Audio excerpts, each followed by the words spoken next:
the unexpected. I don't even know what else to say. I think last week's podcast title should have been this week's podcast title. Welcome back, Food for Thought. Another week in the books. What the hell happened this weekend, Will Priester?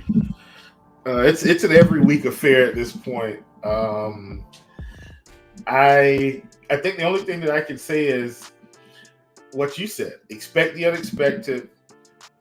Good football teams are going to lose all the time, and that's why we always, I think we've talked about this before, that while good football teams or great football teams are going to win most of their games, the talent gap isn't as big as you think it is in the NFL because everybody's a professional. And so you're going to see outlier games. You're going to see upsets. You're going to see big wins. Injuries can derail anybody's season. That's something we say all the time. And coaching can derail winning football teams. And I think we saw some bad coaching yesterday, cost some teams that probably should have won a game, lose a game, which helped some other teams win. It's just so many little nuances in the NFL. And that's one of the reasons why the NFL is so interesting. So I'm gonna do a 3-sport comparison to make my point here. This is about the NFL, but in baseball, the best team isn't always going to win. And I'm saying that because, I'm a Braves fan, but the Braves were hot all year. The Phillies get hot at the end of the year, and they get into the playoffs, and it doesn't materialize. Things don't come together. Houston was not as good at the beginning of their baseball season, but they get healthy, they get guys back, and they get hot, and things kind of come together. The Brewers get hot late. The Diamondbacks were pretty good all year, but the Dodgers get put out of the play. So in baseball, a team that starts out, 1-20 could very well win a World Series. 1-20 is extreme, but it's possible. In baseball, it's very possible. In basketball, even more so, the best teams are going to win. You can almost say, okay, these 1 or 3 teams are probably going to the championship. In football, you can say that as well. However, the injury bug can certainly screw up a football team. A coach can certainly screw up a win for a football team. And I feel like in football, I feel like it's more prevalent than any other sport. Yeah, in baseball, managers will mismanage the game. In basketball, maybe a coach doesn't call a timeout or calls a timeout at the wrong time. But I feel like the players dictate more of the outcome in basketball. In football, the coach and injuries can just really screw things up. And I think we've seen we saw some injuries yesterday. We saw some bad coaching performances. And in turn, you see some teams end up losing some games that, maybe they otherwise would have won. Yeah, a lot of memories. Memories are made when you're there for the live action. Yeah. In the NFL. You need tickets? Ticketmaster's got you covered. Official marketplace of the NFL. Ticketmaster gives you more ways to find the perfect seat. Interactive 360-degree map. Check out your seat. You don't want to be stuck behind one of those pillars. And if your plans change, Ticketmaster gives you more flexibility to sell or transfer your tickets. Check out Ticketmaster.com/NFL. That's Ticketmaster.com/NFL. And one of the memories I'd like to delete from yesterday is the London game, but that's not even the most important outcome. There were two really big upsets, 2 upsets in the National Football League that were head and shoulders, larger than any other ones. The New York Jets against the Philadelphia Eagles. Huge win. Shout out to the Jets fans. You guys have been through a hellish season. The 4th snap of the year or whatever it was. What a roller coaster. The defense is legit. Legit. You didn't even have your 2 starting corners. We talked about AJ, and I got a lot wrong this week. I got slaughtered in the prop game. It was just a weird week, and you just have to take those on the chin. But if we got anything right last week, we talked about AJ Brown, and then we recorded last Monday. Then as the week kind of progressed, DJ Reed's out. Oh, Sauce Gardner's sick. Oh, he's not going to play. And then he jumped on Twitter and said he was healthy enough to play, and A.J. Brown shot him a GIF or whatever, and whatever. Regardless, you look at the team box score, and it looks like the Eagles outplayed the Jets. Yards per play, holding the Jets in yards per play. It sounds so generic and coach speak of me, but turnovers and red zone scoring. And the Eagles on paper are, the Eagles and the 49ers are the two most talented teams in the NFL on paper. You turn the ball over, and Jalen Hurts is incredible athlete, incredible quarterback. And you talk about the talent gap collectively, team to team, how it's not gigantic. But the quarterback position, it's rare to find a really good franchise-changing quarterback. Yeah. So I think at specific positions, like the gap, the skill gaps are exposed more, and quarterback is really important. And I'm just stirring the pot here a little bit. But at what point do we have to start, thinking about Jalen Hurts' decision making? 7 interceptions this season already, Chief. He's thrown picks in 4 out of 6 games so far, which is fine because you want to see him push the ball downfield, right? In that style of offense and taking some shots. I don't know. Turnovers, Achilles heel for the Eagles yesterday. Big win for the Jets. And like you said, good football teams will lose. It's the Eagles' first blip on the radar of the season. And they'll rebound and get it together. I have no doubts about that. Plus, they're missing Jalen Carter, too. Big loss there last week. His void was definitely felt. Yeah, for sure. So here's the thing. Turnovers absolutely cost him this game, and just a barrage of weird incidents, right? So let's go through, because for me, man, believe it or not, I like going through the progression of the game sometimes when I'm like, what happened here? And I was watching that game. But so they opened it up with the scoring drive, 9 minutes and 47 seconds, touchdown scoring drive. The Jets respond to that with a field goal drive, right? Okay, so they go 4 minutes, 52 seconds. The next ensuing possession, we get a Jalen Hurts interception. That was intended for Dallas Goedert. Then we get turnover on downs for the Jets. Then we get another touchdown scoring drive for the Eagles. So they're leading 14-3. The Jets come back, put together an 8-play, 51 drive, 3 minutes. They get a field goal out of it. Here we go. Eagles get the ball back. So here's what's about to happen, Luuch, if you watch that game. They were about to get points out of that deal. This is coming down to the end of the second quarter. The Eagles were about to get points out of this deal, right? And then a fumble occurs by Mr. Swift. And I was watching the game. A fumble occurs, the Jets get it. They turn that into, and it was about 2 minutes left around that point, right at the 2-minute warning. They turn that into a field goal. So, Luuch, why am I saying this, right? You talked about the turnovers. This was going to be a 17-6 game or a 21-6 game. They were already going to get the field goal. They were there pretty much, they were about there with 1:40 left. Like, they were going to get in the field goal. They weren't going to punt the ball, right? Okay.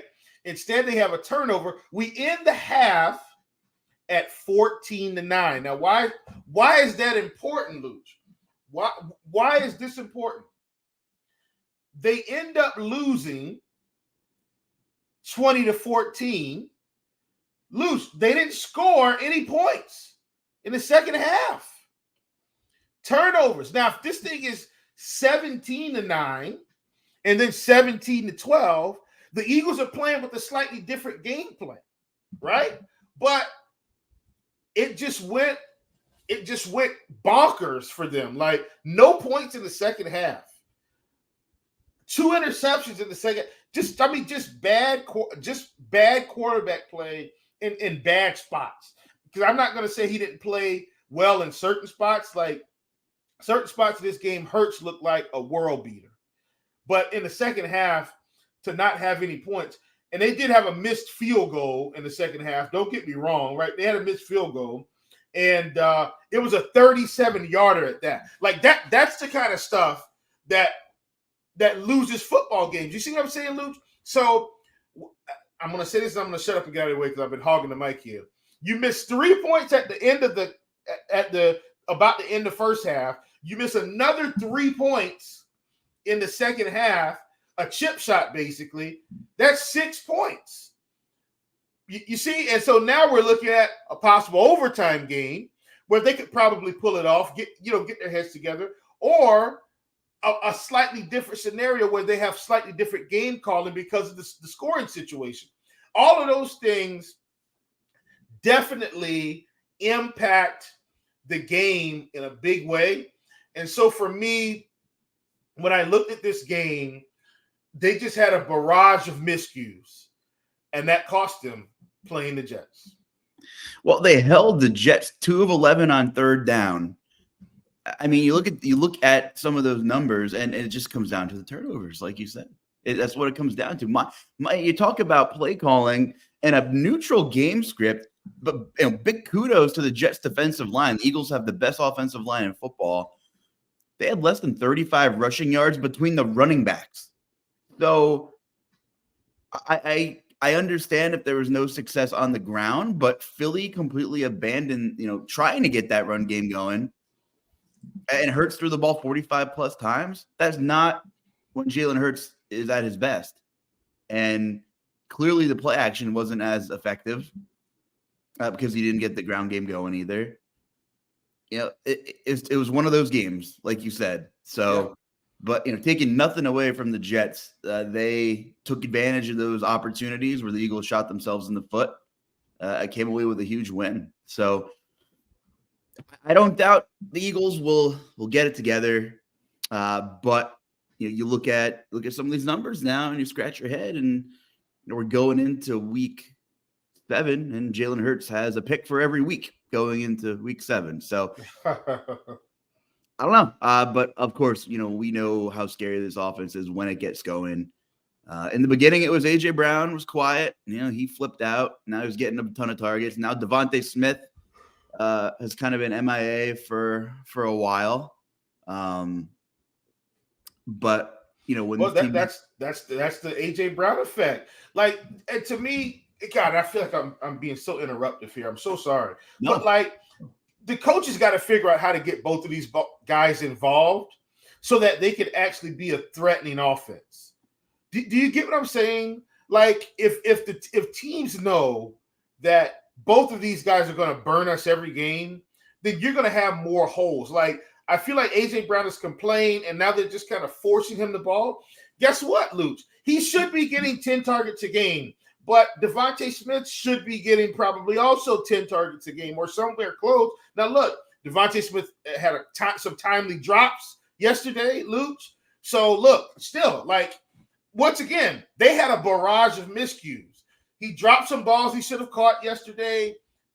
A bunch of things happened, right, in that game for them to lose it. Like, they lost the game. The Jets didn't win the game. And I'm not saying the Jets should not have won. Don't get me wrong. Their defense has been fine.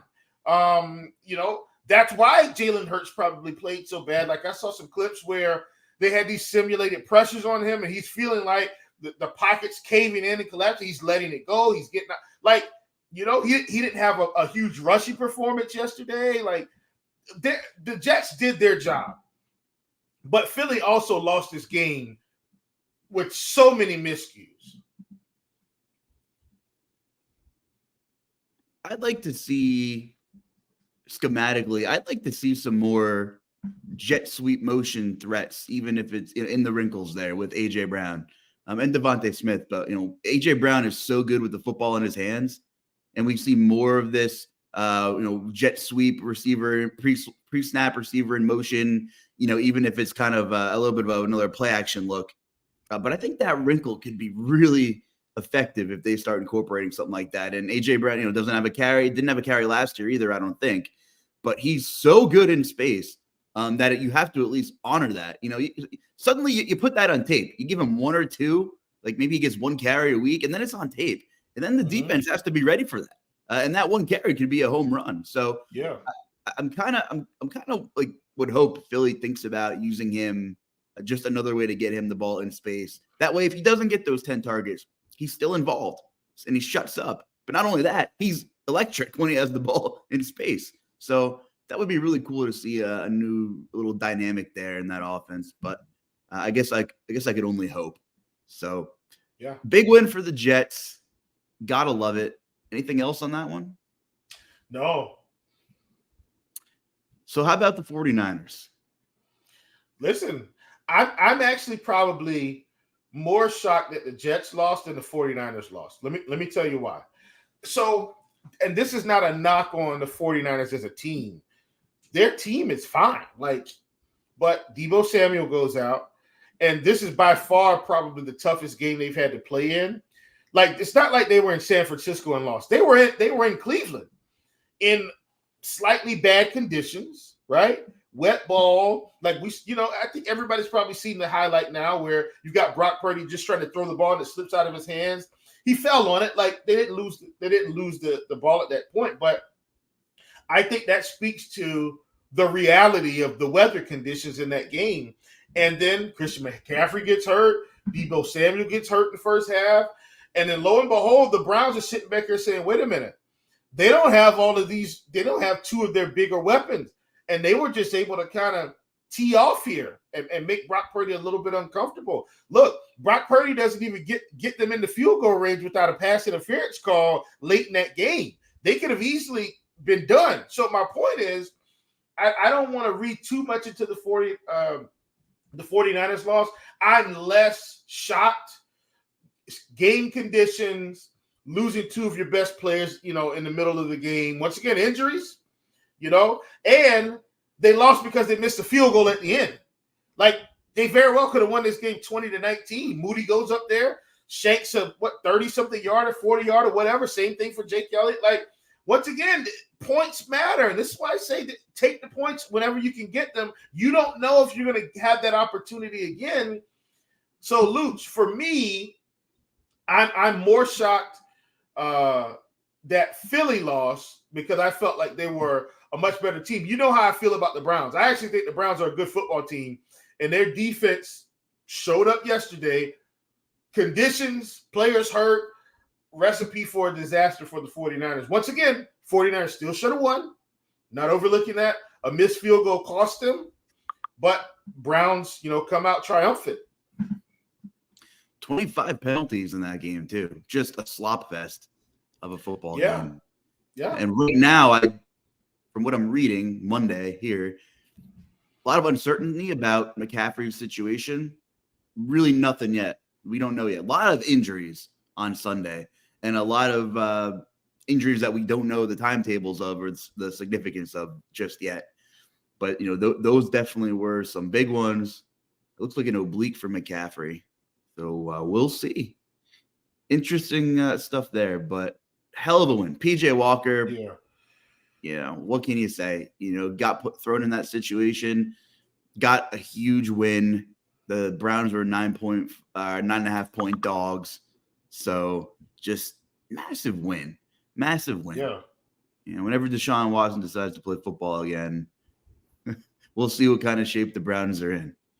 But big ups to that defense regardless.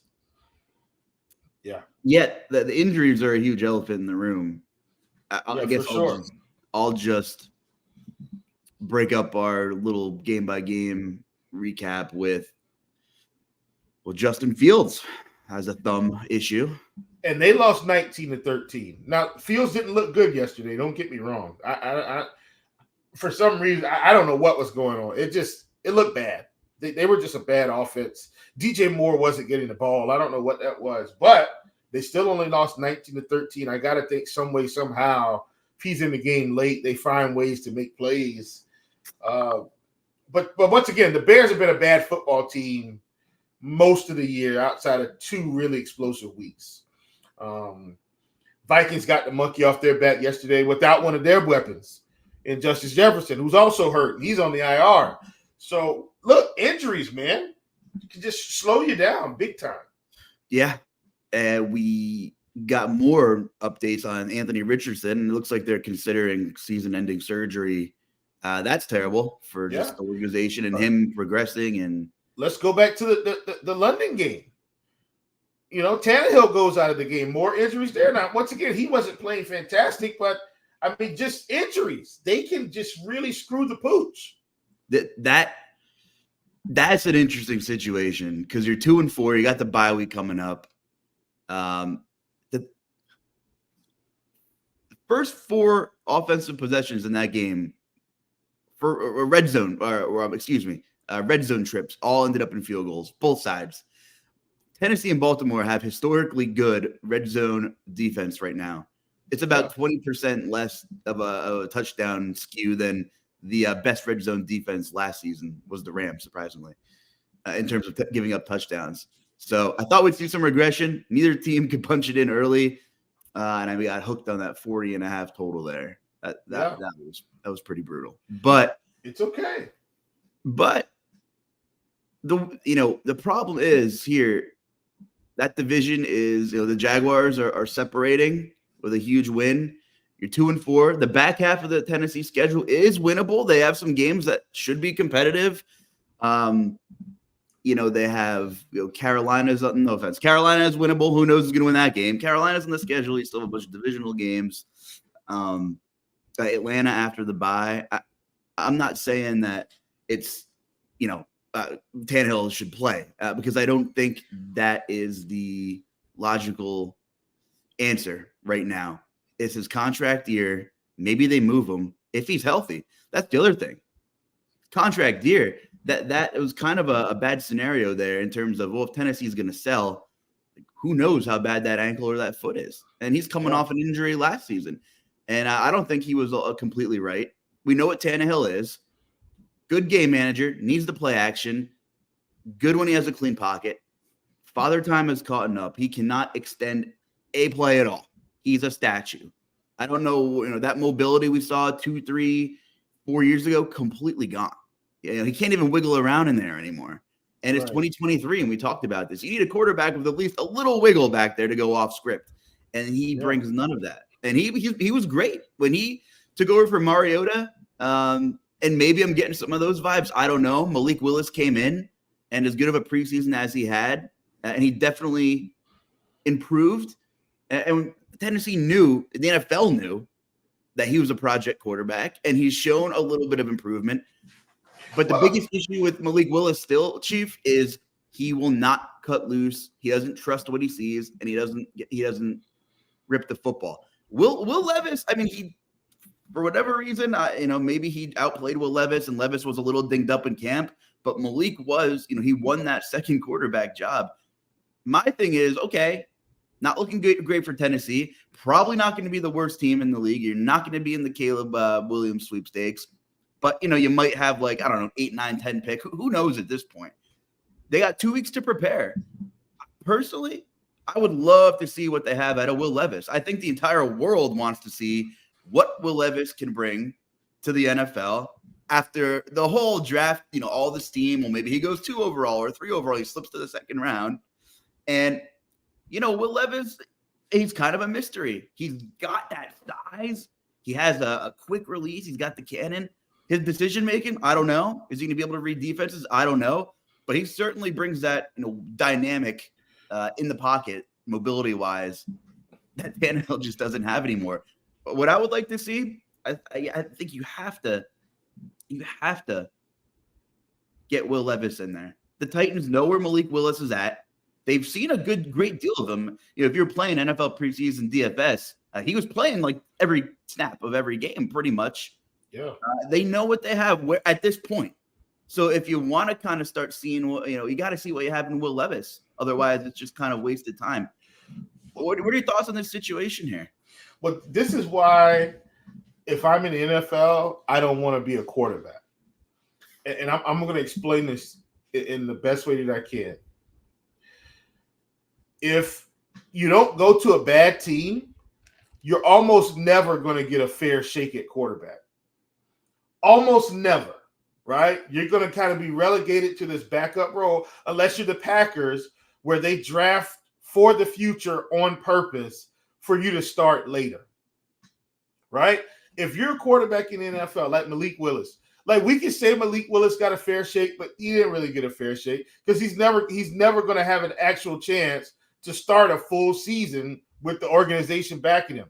We can talk about Trey Lance. Trey Lance is never, he got hurt, but Jimmy G's, like, you get what I'm saying? It's like most quarterbacks are never going to have a real shot at being the guy when you don't go to the Browns or the Texans or the bad Panthers now, or you know, like every team has to be really bad for the quarterback to step in. And then timing.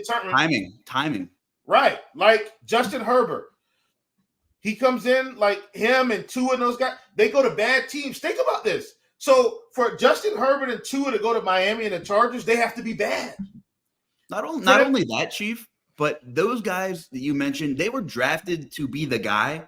And what's fascinating about these two Titans quarterbacks, the massive slide with Malik Willis, the massive slide with Will Levis, the Titans weren't bad enough. The Titans have been a good football team the past 5-6 years.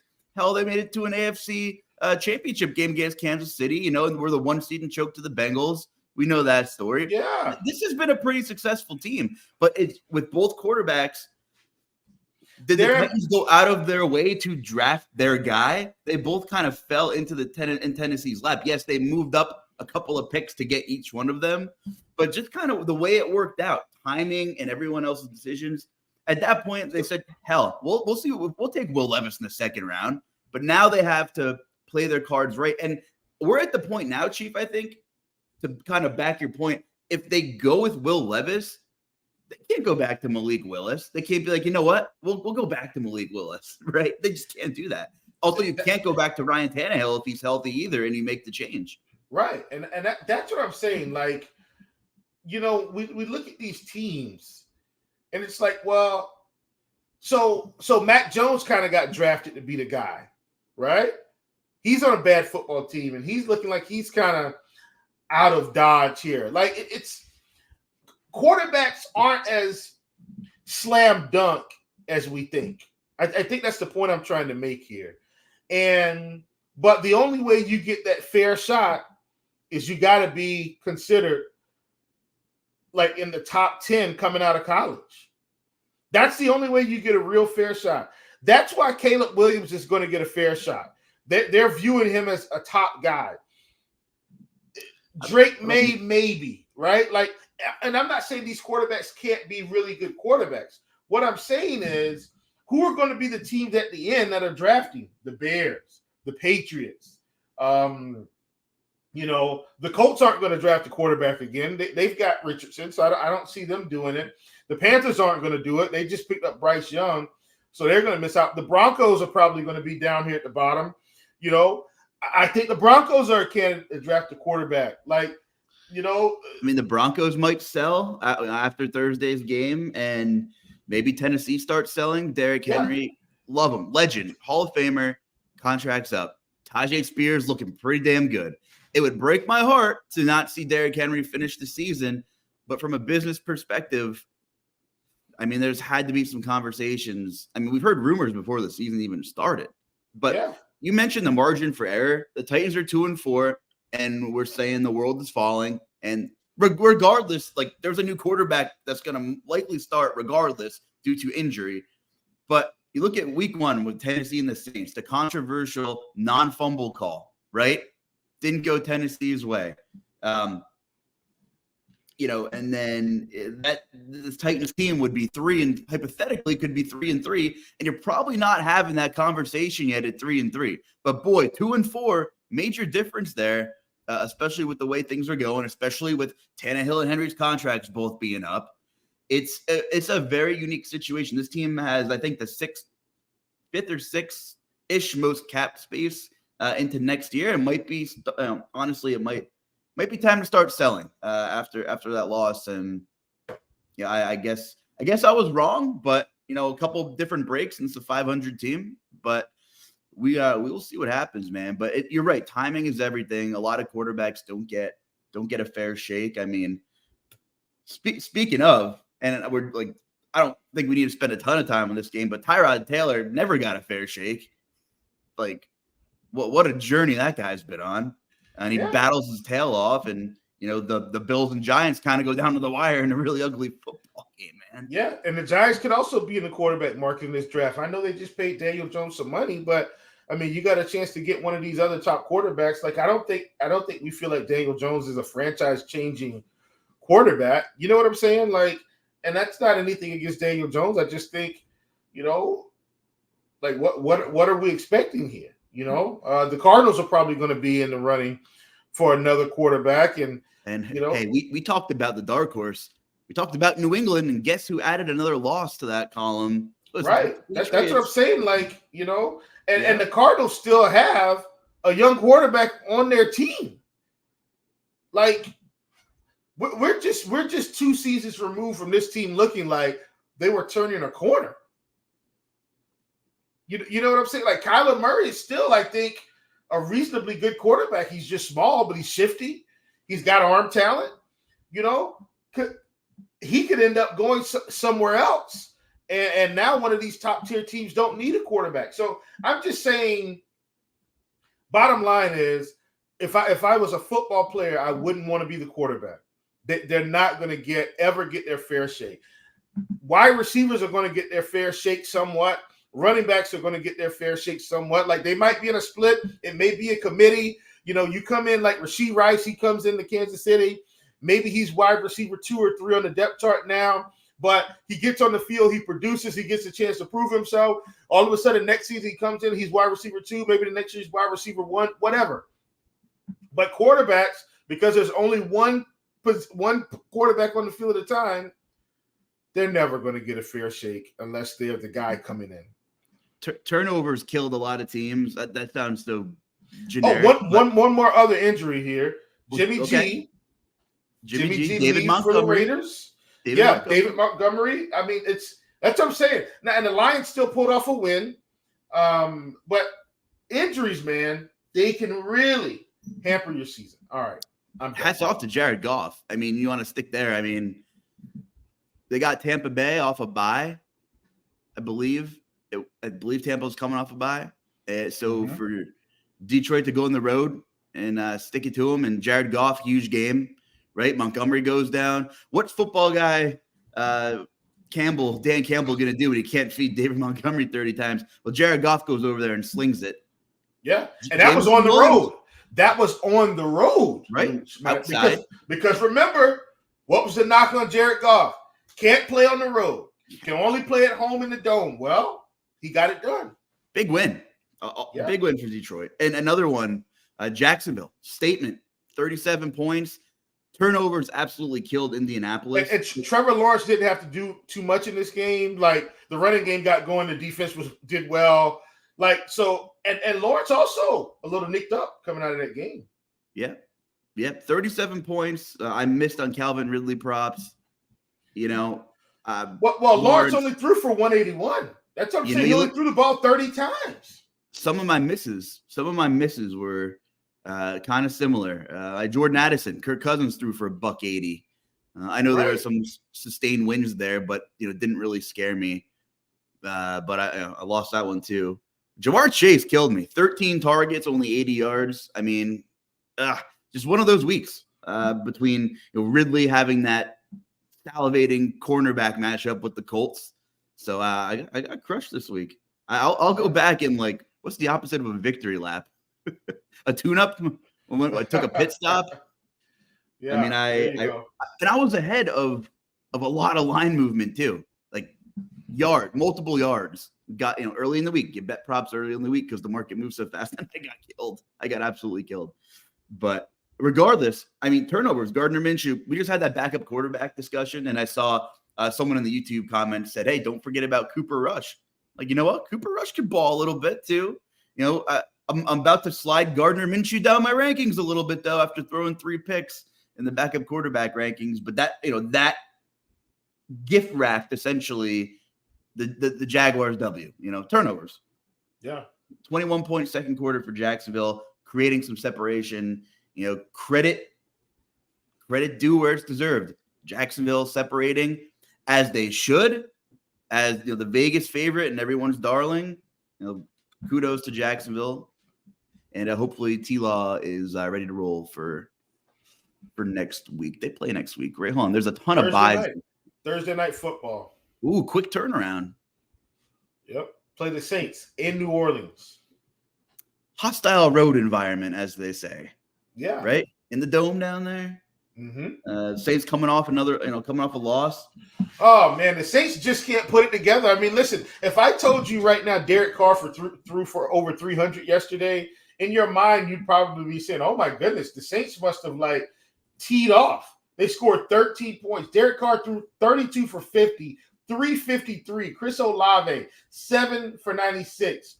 Rashid Shaheed 2 for 85. Taysom Hill. Why in the world does he have 7 catches for 49 yards? I don't know. Michael Thomas, 5 for 45. Alvin Kamara, 7 for 36. If I gave you those stats, you'd say, whoo, the Saints must have beat the brakes off of the Texans, especially if I said C.J. Stroud, 13 for 27, 199. Nico, 4 for 80. Dalton Schultz, 4 for 61. Noah Brown, 2 for 37. Robert Woods, 1 for 6. If I told you that, Luuch, you'd say, oh, the score must have been 28 to 10. No, they lost 13 to 20. Unbelievable. Plenty of production, no points to show for it. Saints should have a bad taste in their mouth. They're a 3-3 football team, and they still got a shot at this division. They're not out of it. I don't think they're worried, but they've got a shot. They need to win this game, I can tell you that. And this should be an interesting one because I don't think the Saints are bad. I just think it's growing pains. This will be a tough game for the Jaguars. The defense has been playing fine. One more thing I want to revisit, and we'll start looking ahead, if that's cool with you. Commanders 24, Falcons 16. Big bounce back for Washington after if last the Falcons don't give Heineke this job, I don't know what they're doing. Luuch, I'm just saying, you're talking about guys getting their fair shake, right? So Devin Ritter did start some games last year. He was named the starter this year. But you brought in Heineke. Now, I'm not saying Heineke is, some superstar quarterback. What I am saying is we've got Desmond Ritter. For all of Atlanta's woes where we were saying they weren't throwing the ball, Desmond Ritter threw the ball 47 times yesterday for 307 yards. Well, they were behind in that game. He threw 3 interceptions. And not only did he throw 3 interceptions, Luuch, they were all at the wrong time. One in the end zone when they were driving and about to score points. Heineke's not going to have some of these mistakes. Do you get what I'm saying? I think Desmond Ritter's cost this team some football games. Now, guess what? This is also a 3-3 football team. The Commanders are also a 3-3 football team. So it's okay, let's just go through the growing pains here. And I think that's what they're doing with Desmond Ritter. I do think Desmond should use his legs a little bit more. I think he's more Lamar Jackson than Matt Ryan. And clearly he's not Matt Ryan, but I think they've just got to get him some design plays out on the edge, some quarterback drop, something to get him in the game and keep him in safer down the distance situations instead of just handing it to Tyler Algier or Bijan. Let's get him involved in the run game. We don't want to tear up our quarterback, but take some notes from Lamar. Take some notes from Kyler Murray. These guys don't try to take big hits. They get outside, they pick up the yards, they slide it, they get out of bounds. Do that, but don't give it away. But I do think Heineke's the better quarterback here for what it's worth. I know they had a negative game script, but receivers against Washington, Drake London, 100+ yards, 12 targets is the most important thing there. I knew they were behind, but he got a bulk of that work. So Drake London's stock rising. Receivers against Washington, living another week in that little equation. And guess what? I think it's going to continue to go overlooked. I don't think it's anything that people are actually going to key in on because the Commanders won this game 24-16. Shout out to them for getting Terry McLaurin involved for a change. 6 for 81. I can accept that if you're going to give it to him consistently. We shouldn't have our actual number one guy sitting here with no volume. Come on. Yeah, apparently Terry McLaurin does not like doing dishes. He tweets about it a lot. He doesn't like doing the dishes. I don't either, but you got to do them, Terry. That's another thing, and then we'll move on. But just looking at young quarterbacks, timing is everything. Kind of like we talked about Will Levis and Malik Willis and Ryan Tannehill. Malik Willis was a John Robinson draft pick. And a lot of people who don't really know the situation said, why the Titans trade A.J. Brown and they got DeAndre Hopkins. Different general manager, different regime. Credit Rand Carthon for going out and getting DeAndre Hopkins. And Hopkins has been great. No one can get him the damn ball. He's been fantastic this year. If they end up moving on from him, I understand. I believe he has a player option for next season. He deserves him and Henry deserve better. They deserve the best product in the field, and right now it's not Ryan Tannehill. Tannehill's a great leader. He just doesn't have it. Some of the rumors, a little bit of Twitter rumors, this and that, was potentially Ryan Tannehill to Atlanta move earlier this season, but pending Tannehill's health, that could be out the window. Plus, how much of an upgrade is he even over Desmond Ridder? I don't think he really is much of an upgrade at this point. He will take care of the ball, but is he going to give you the big plays? I don't know. He is a play-action quarterback, and that's the problem with the NFC South. That division is wide open. The football teams aren't great in that division, but Atlanta could be a division winner. But I could probably – the number of people in that building that probably think Desmond Ridder is the long-term answer is you can probably count on one hand. I mean, come on, let's be real. Like, what has he shown you by now that makes you believe this is the guy for 10 years?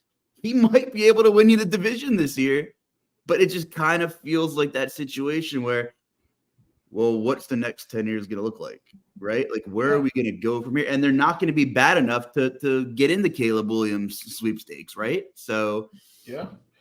I mean, look, I think Desmond Ridder. So once again, it's the same situation as what I have with my Panthers.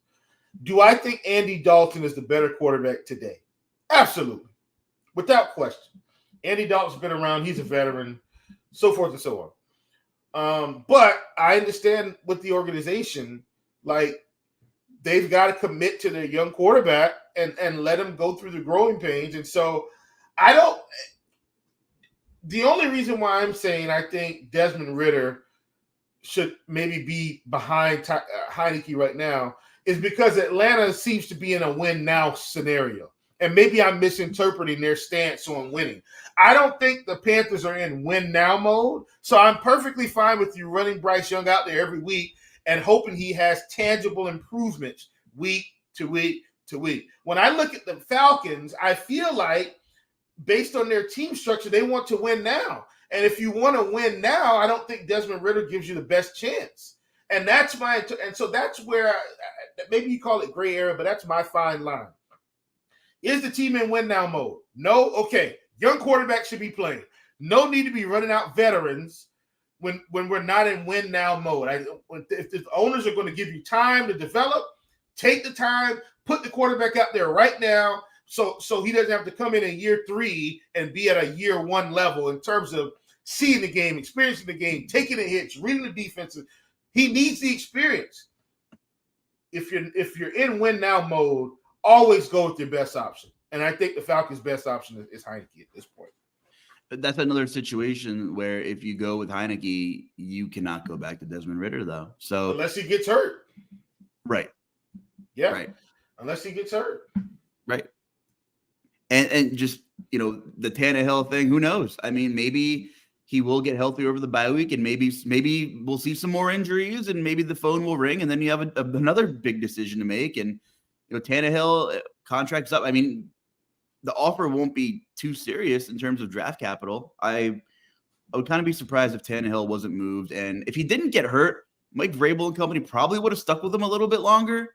And at this point, like, there's really no downside to seeing what you have with Will Levis. You look at Washington. Sam Howell's starting to show us a little bit. Like, wasn't a top 10 pick, but he has progressed, and you see some raw things that he does. Like, there's some things, but he has mobility. He's got a good arm. But once again, who else is on that roster? See, because Heineke's gone. You see what I'm saying? Right. It's like I get it. you do what you have to do, And he was on the roster last year too, so I get it. I felt like he was there forever. Looking ahead at this week, I mean, the NFC South has a big divisional game right there. Tampa Bay and Atlanta. That's a big game in that division. Huge. Yeah, absolutely. Bucks at home. Baker Mayfield also came out of that game nicked up, I think, with the shoulder or something. So it's going to be interesting to see. I'm going to go ahead and give you my game of the week, and it's not the obvious game because I do think the obvious game is Chargers Chiefs for what it's worth. I feel like that's the obvious game.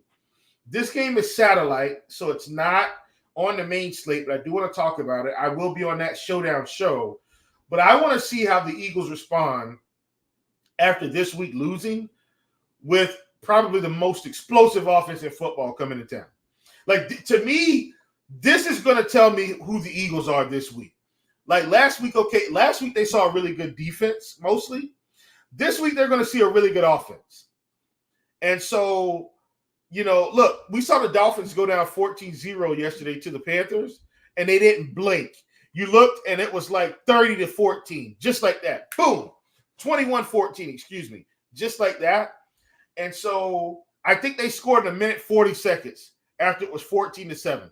Big play to Tyreek, touchdown, we're out. Like, you know what I'm saying?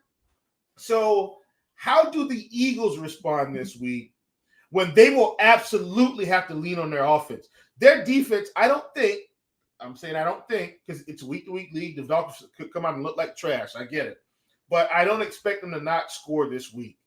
How do the Eagles handle the offensive pressure of knowing that Jalen Hurts has to go out here and score points this week? Like, there's no option to not score. We have to score points. How do you think they handle that? That's my game of the week from a real-life perspective. Once again, we'll be involved in that showdown slate. That's what I'm salivating to talk about on next Sunday. But this is a big game. This is a big game. They should have an opportunity to get that ground game going and get Hurts in more comfortable situations to use play action. Miami's issue will be the defensive side of the ball. No doubt the offense is high-powered and could and should go toe-to-toe with every other offense in the league. Will the Eagles' defensive line show up? I mean, because then, I think the trenches are going to dictate who's more or less comfortable to run some of this design stuff that they want to run on both sides. We know Miami likes to do some exotic stuff offensively and a lot of motion. Who knows how hurt Jalen Carter was for Philly? Who knows how hurt Darius Slay was? If they didn't turn the ball over, they would have beaten the Jets. And that was a game where they thought, well, we see who's coming into town. Next week is Miami, right? Like, we want Darius Slay for that game. We need Darius Slay for that game, no doubt. So could he have played against the Jets? Maybe. But no doubt. They almost played it, the game the right way. But at least it's a non-conference game. I get it. It's huge. But a non-conference game, still huge. We're going to find out a lot more about both teams. We'll keep uncovering some truths. And I'm expecting some points in that one too. I'm with you on that one. Yep, for sure. Next up, who's kind of your game of the week, Luuch? I mean, that's why, like I said, I know that's off the main slate. I do have one for the main slate. This is an interesting week, honestly, for games, because outside of one game on the main slate, I don't see any game that's incredibly explosive. Yeah. So this is the money week. You want to earn your spot in the DFS industry. This is your money week. How do we differentiate this week to take down GPPs? Because I mean, it's nothing's going to really jump this week per se, at least not at first glance until you start digging it. And it's a really busy bye week. A lot of teams on byes. You look at the Chargers and the Chiefs. You're going to get a lot of man coverage, a lot of passing, most likely. It should be an exciting game. Mm-hmm. For DFS purposes, I'm interested in this Detroit-Baltimore game, I think. I mean, Tennessee and Baltimore both moved the ball in that London game. Tennessee moved the ball. They kicked field goals again. Second straight week, they kicked field goals. They were in the red zone. But Luuch, what I will say, once again, they lost this game 24-16. And say what you want. You keep taking points until you get the touchdowns. You got a shot. Like, they didn't lose as bad as this score looks. Trust me. You know what I'm saying? Like, you got to at least get something out of the deal, and I think they did that. Kudos to Derrick Henry. Got a nice big touchdown running that game as well.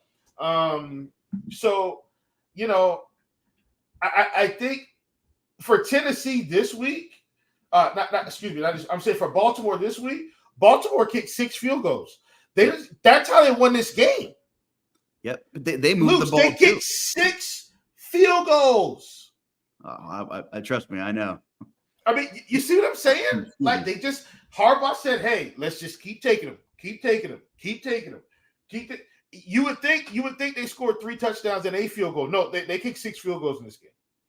That's how they won the game. So is this game going to be a little sneaky for DFS? Because I like it for DFS. I think that ball's going to be moving. Yeah, Jared Goff has showed us. Yeah, sneaky game for sure. Absolutely. Yeah, I just from a first glance, that's probably one of my favorites. Now here's the next one, because here's where I think the masses are going to load up outside of a game stack. Got to be Bills' offense on the Patriots' heads right now. I mean, gosh, Josh Allen, Stephon, this combo should just thrash the New England Patriots this week, right? Like that, you know, in terms of overall production from like a two-piece, that's got to be the handcuff of the week, I think. Josh Allen and Stephon Diggs. The Patriots' defense is, it's bad. There's a lot of interesting spots now that I'm looking through it more. Seattle, Arizona. Could be points. Yeah. Right. I don't hate that game. Here's how I feel about that game though. If Pete Carroll sniffs any blood in the water, he can dial up that running game, it's just gonna kill the game script. It's gonna destroy the game. Like, this is one of those games where I'm probably gonna be more props than DFS. And here's what more pick 'em than DFS than salary cap. Here's what I mean by that. Please give me Kenneth Walker anywhere in the 15.5 to 16.5 rushing attempts category for this game. I'm just going to hammer the over. Like, this is one of those vintage Pete Carroll, hand it off 30 times, throw it 25 times, let's get home with a win type game. Not saying they're going to win. I'm saying I feel like that might be his approach this week. Another thicker shock spot is we're almost at 10K Cooper Kupp territory, but this guy's came back, didn't miss a beat, alpha, peppered with targets, ton of production. A game that probably won't get a ton of attention to stack, but Cooper Kupp against Pittsburgh this week, and the Steelers, aren't fantastic on the outside. At home, Rams are at home. I think Cooper Kupp's in another spot, where that price tag is certainly getting up there, but where does he fall in the projected ownership category? I don't know. But boy, I think Kupp is going to continue to ball out like he never missed a beat this week. Yeah, for sure. I can see that coming down the pipeline for sure. And I guess Justin Fields' status is going to be critical because the Bears and the Raiders, two teams that aren't great. Yeah, but they might not have either starting quarterback.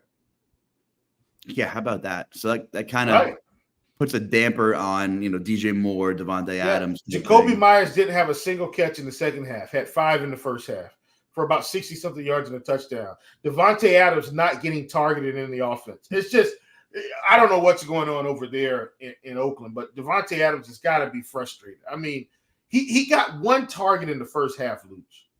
1. That's insane. What in the world? Unbelievable. Yeah. Yeah, I don't know, man. One thing for sure is Josh Jacobs, bell cow territory again. Didn't have any, fantastic numbers, but he had over 20 carries for the second straight week. So that, just from a volume standpoint, Josh Jacobs, in play every week. Yeah. Good to see Saquon Barkley back. And speaking of bell cow, he had 24 carries last week. right? I mean, that's coming back. New York's like, we're getting our money's worth out of you, buddy. We paid you. Say what you want. The Giants look better with Tyrod at quarterback. Now, the game plan was more simplified. Mind you, having Saquon helped, but Tyrod didn't take a lot of risk last night, right? Had a couple of timely throws to Slayton down the sideline. And see, here's the thing, Luuch. See how they protected him? Tyrod, we're gonna. I'm sure they worked in some of these plays down the sideline, outside, where if the receiver doesn't catch it, it's not an interception. Why don't we do this with Daniel Jones? Like, we can protect the quarterback some, right? And once again, Saquon was back, so it certainly helped. But Saquon didn't do anything in the first half. I think he had 10 carries for 20 yards. Like, he didn't do anything. So he had a couple big runs at the end with some trap plays, which really helped his yardage totals. But Saquon didn't do much in this game. You know? Just from looking at a quick glance at spreads and totals, I'm looking at that Detroit-Baltimore game. Opened at 45, now it's 42. And I like that over now that it's down a couple of points. Like I said, you can move the ball in Baltimore, and they're going to move the ball in their own right. Yeah. Baltimore's been very good in the red zone offensively. They've been historically elite defensively, and I just don't think it's sustainable. I don't. Yeah. So no doubt the defense is pretty good, but I don't think it's an elite defense. So I like the over 42 in that Detroit-Baltimore game. I have to do a little more homework and maybe write that one up for scores and odds. Yeah. Anything catching your attention from a spreads and totals standpoint to kick off the week? Buffalo 9-point favorite over New England. Divisional game. Funny things happen between those teams. I'm probably not going to go there. And wow, the Giants and Commanders 1.5 points. Giants are 1.5 point home dogs right now. Interesting. That's an interesting matchup with the 1-5 Giants and 3-3 Commanders. Huh. What would a loss What would a loss do for the Commanders? I mean, they're going to play to be in that that hunt, right? Likely a wild card hunt. The Giants. Yeah. The Giants with a loss would be 1-6. Is that right? So here's what I will say. I definitely think the Falcons need to win more than the Commanders. And hear what I'm saying? I'm not saying the Commanders need to win, but I think the Falcons have a more likely shot to win a division than the Commanders do. I still don't think the Commanders are better than the Cowboys or the Eagles. And so I think it's more important for the Falcons to keep winning because they could very well sneak it and win their division. You know what I mean? Yeah, no, that makes total sense. Give me one more that you're looking at before we start closing up and getting out of here. Let's see here. 52.5 in the Eagles-Dolphins game. That's probably a good line. Don't know if I know it's early, but a lot of the money's on Philly -2.5. It's very early in the week, but we Scores Now says 85% of the money and about an even split number of bets. So right now the money is in on Philly. Let me say this. As crazy as this sounds, I think I actually take the Bills at -9 here. I think they can win by more than a touchdown and a field goal. Yes, the Patriots, they scored a little bit on the Raiders yesterday, but the Bills are still a much tougher defense, and the Bills are absolutely more explosive than the Raiders right now. I think I like the Bills minus, and I usually don't take favorites that high on the road, but I think this is a good spot here. I'm expecting the Bills, especially after this ugly-looking game against the Giants. I think they come out ready to go here. They're a week back now from being out of the country, a whole extra week to settle in, get more prepared. I think they roll here. Yeah, I like that. Man, I hope we can get this thing down to 8.5. Wouldn't that be nice? It opened at 8.5, so I don't know. I don't know if we're going to see it. So we'll see. I wouldn't be shocked if that thing's 10.5 by next weekend. So if you're thinking Buffalo, jump on it early. Hit me with a story time, Chief. Well, once again, I said story time is going to be kind of about the wedding. And so my beautiful fiance, I think she picked up her veil over the weekend, and she was excited about that. We've been incredibly busy and trying to make sure everything is on track for that. And so I think this week we've kind of got most of our people to submit their menu choice for what we're going to have. So let's talk about that. We're going to have a Charleston crab cakes.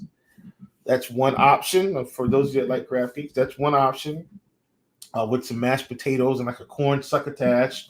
And then another option is we're going to have what they call a bone-in airline chicken with roasted garlic potatoes, and so forth and so on. So those are like our two options. Of course, they'll have sweet tea or water or whatever you want to drink.